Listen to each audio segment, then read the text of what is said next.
اب قافلہ امام میں دو مرد رہ گئے تھے، ایک عابد بیمار سید سجاد علی بن حسین امام زین العابدین رضی اللہ تعالی عنہ، اور دوسرے عبداللہ جو علی اصغر کے نام سے پکارے جاتے ہیں۔ امام حسین رضی اللہ تعالی عنہ خیمے میں تشریف لے گئے۔ سیدہ زینب رضی اللہ تعالی عنہ نے عرض کیا، بھائی جان، اے میرے بھیا، اور تمام مصیبتیں منظور ہیں، گوارا ہیں، مگر اس طفل شیر خوار علی اصغر کی حالت نہیں دیکھی جاتی۔ 6 ماہ کا بچہ فرط تشنگی سے ایڑیاں رگڑ رہا ہے۔ آپ نے فرمایا، اچھا اسے مجھے دو، اگرچہ اشقیاء سے امید نہیں کہ انہیں اس پر بھی رحم آئے، مگر مجھے دو، کم از کم یہ بھی اتمام حجت ہے۔ آپ نے شیر خوار علی اصغر کو ہاتھوں میں لیا۔ اس وقت ننھے علی اصغر کی زبان نہ شیر رباب سے تر تھی اور نہ ایک قطرہ آب فرات سے۔ آپ نے علی اصغر کو ہاتھوں پر بلند کر کے اس کے لیے پانی کا سوال کیا اور ارشاد فرمایا کہ اے قوم جفاکار، میری دشمنی تو تم سے ہے، اس دودھ پیتے بچے نے تمہارا کیا بگاڑا ہے؟ کم از کم اسے ایک گھونٹ پانی دے دو، اس کی جان بچ جائے گی۔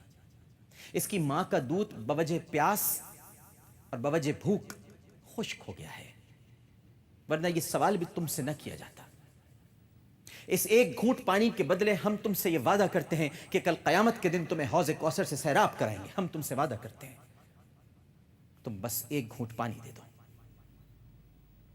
مگر اس معصوم کو پانی دینے کے بجائے عمر بن سعد کے حکم پر حرملہ بن کاہل اسدی نے طاق کے ایسا تیر مارا کہ حلقوم اصغر سیراب ہو گیا اور گلوئے مبارک چھیدتا ہوا امام جنت مقام کے بازو اتھر سے پیوست ہو گیا۔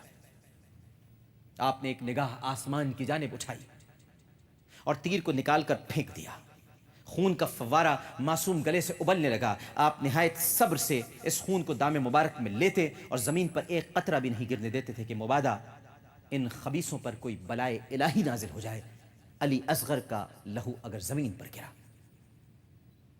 پھر آپ خیمے میں تشریف لائے اور شہربانو رضی اللہ تعالی عنہ سے فرمایا،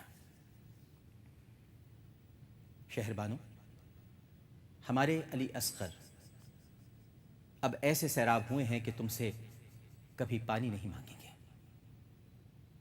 یہ امام کے صبر و استقلال کا لمحہ عظیم تھا۔ رباب نے اپنے لخت جگر کو لہو سے غسل کے ساتھ امام کے ہاتھوں میں دیکھا تو بے ہوش ہو گئی، اور پیاری سکینہ کے جسم میں تو بھائی کے لاشے کو دیکھنے سے راشا سا پیدا ہو گیا تھا۔ وہ تو چیخ بھی نہ سکی اور تیورا کر والدہ کے برابر گر پڑی۔ امام نے علی اصغر کا لاشا فرش پر رکھا اور پھر بہن کی طرف دیکھا اور فرمایا، بہن، دشمن مجھے آواز دے رہا ہے، اب تم ان خانمہ برباد اور غریب الوطن قافلے والوں کی سالار ہو۔ زینب، تم نے جس صبر اور استقامت کا اب تک ثبوت دیا ہے، اس میں فرق نہ آنے پائے۔ بس مجھے تم سے اور کچھ نہیں کہنا، مجھے رخصت کرو۔ اور پھر یہ قافلہ سالار اپنے بزرگوں کی پوری آن بان اور شان کے ساتھ اس میدان جنگ میں پہنچ گیا جہاں جانے کے بعد صبح سے اب تک کوئی واپس نہیں آیا تھا۔ یہ تو اب دل کے چین، نور عین شہزادہ حسین کے خون کی باری ہے۔ پھر امام نے فوج سے فرمایا، تم کس لیے مجھ سے قتال کر رہے ہو؟ کیا میں نے کسی واجب کو چھوڑا ہے، یا کسی سنت کو بدل دیا ہے، یا شریعت میں تحریف کر دی ہے؟ اس گروہ نے جواب دیا، نہیں، لیکن آپ کے والد کی طرف سے ہمارے دلوں میں کینہ ہے کہ انہوں نے بدر و حنین میں ہمارے آباء و اجداد کو قتل کیا تھا، اس لیے آپ سے قتال کریں گے۔ حسین میدان میں آئے اور اس طرح آئے جیسے شیر کچھار سے نکل آتا ہے۔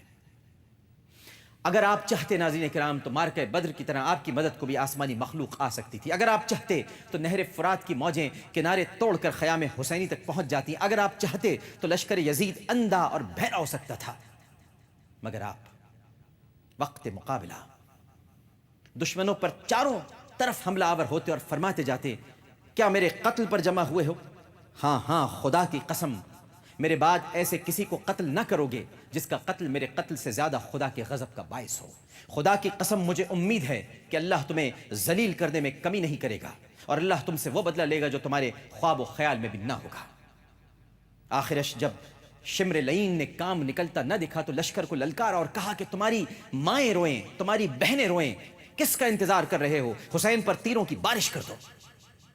اس وقت امام کی شجاعت و دلیری اس شان کی تھی کہ خود شجاعت دست بو سے شجاع تھی، جواں مردی و بہادری و قدم بوس امام کے ہو چکی تھی۔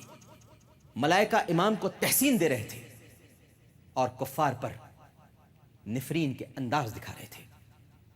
شمر کے حکم پر بے شمار تیر جناب حسین پر برسا دیے گئے، اور کتنے ہی تیر آپ کے جسم مبارک میں ترازو ہو گئے۔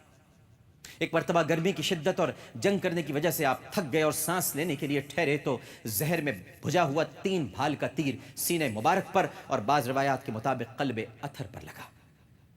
امام حسین نے آسمان کی طرف رخ کیا اور کہا، اے اللہ، تو جانتا ہے کہ یہ لوگ کس کو قتل کر رہے ہیں، کہ جس کے سوا روئے زمین پر کوئی فرزند رسول نہیں ہے۔ اس کے بعد پشت کی جانب سے تیر کھینچ لیا، خون پر نالے کی مانند بہنے لگا۔ آپ نے لہو چلو میں لے لیا اور آسمان کی طرف پھینک دیا یا اچھال دیا، جس کا ایک قطرہ بھی زمین پر واپس نہ آیا۔ پھر خون سے چلو بھرا اور اسے منہ پر مل لیا اور فرمایا کہ اسی حال میں اپنے نانا جان نبی کریم صلی اللہ علیہ وآلہ وسلم اور بابا جان سے ملاقات کروں گا۔ اسی اسنا میں حسین بن تمیم نے آپ کے دہن پر ایک تیر مارا اور ابو ایوب نے آپ کا حلقوم تیر سے چھید دیا۔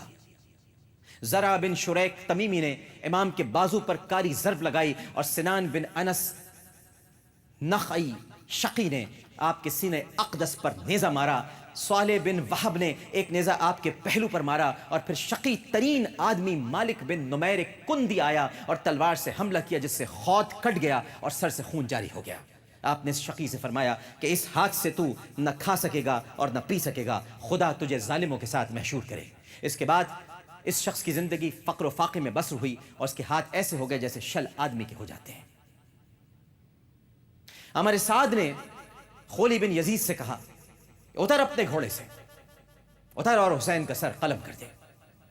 جب خولی نے امام حسین رضی اللہ تعالی عنہ کا سر قلم کرنے میں عجلت کی تو سنان ولد الشیطان کہنے لگا کہ سنان، کہ خولی تیرا ہاتھ بیکار ہو گیا ہے، ذرا ٹھہر۔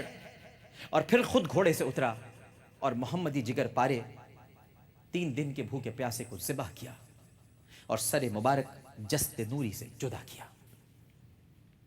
وہ بدبخت و کم نسب آپ کے گلے پر تلوار چلاتا تھا اور کہتا تھا، خدا کی قسم میں آپ کا سر قلم کروں گا، اگرچہ مجھے معلوم ہے کہ آپ فرزند رسول ہیں اور آپ کی والدہ سب سے افضل ہیں۔ ناظرین کرام،